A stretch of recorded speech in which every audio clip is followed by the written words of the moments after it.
সদ্য অনুষ্ঠিত হয়েছে স্টার জলসার পরিবার অ্যাওয়ার্ডস। প্রতি বছরের মতোই এবারের অ্যাওয়ার্ড শো নিয়েও দর্শকদের আগ্রহ ছিল অনেক দিনের। প্রিয় সিরিয়াল নায়ক নায়িকাদের মধ্যে কারা কোন পুরস্কার পাবেন তা নিয়ে অব্যাহত ছিল আলোচনা। টিআরপি তালিকায় যে সিরিয়ালগুলির দাপট বেশি তারা অ্যাওয়ার্ড শোতে কেমন ছাপ রাখতে পারবে সেটাই দেখার জন্য অপেক্ষায় ছিলেন দর্শকরা। সাপ্তাহিক টিআরপি তালিকায় জি বাংলার সঙ্গে কাঁটায় কাঁটায় টক্কর দিতে দেখা যায় স্টার জলসার সিরিয়ালগুলিকে। বেশ কিছু ধারাবাহিক ভালো নম্বর তুললেও মূলত কথা এবং গীতা এলএলবি এগিয়ে থাকে তালিকায়। তাই স্বাভাবিকভাবেই অ্যাওয়ার্ড শোতে দুই ধারাবাহিক কতগুলি পুরস্কার পায় সেদিকেই নজর ছিল দর্শকদের।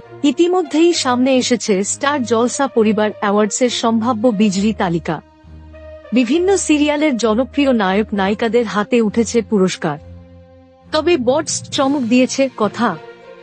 টিআরপি তালিকায় বরাবরই ভালো ফল করে সিরিয়ালটি। তাই পরিবার অ্যাওয়ার্ডসেও এই ধারাবাহিক নিয়ে দর্শকদের প্রত্যাশা ছিল চরমে। আর তা পূরণ করতে পারল কথা।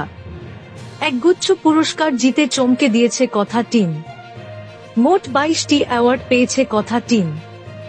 এর মধ্যে এভি ওরফে অভিনেতা সাহেব ভট্টাচার্য একাই নাকি পেয়েছেন 6টি পুরস্কার। জানা গিয়েছে প্রিয় বরবু এভিকথা প্রিয় জুটির পাশাপাশি প্রিয় পরিবারও হয়েছে কথা পরিবার। সুস্মিতা দে এবং সাহেব দুজনেই সমস্ত পুরস্কারের ছবি শেয়ার করেছেন সোশ্যাল মিডিয়ায়।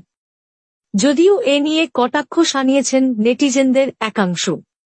অনেকের মতে অহেতুক ক্যাটেগরি বাড়িয়ে শোটাকে খারাপ করা হয়েছে।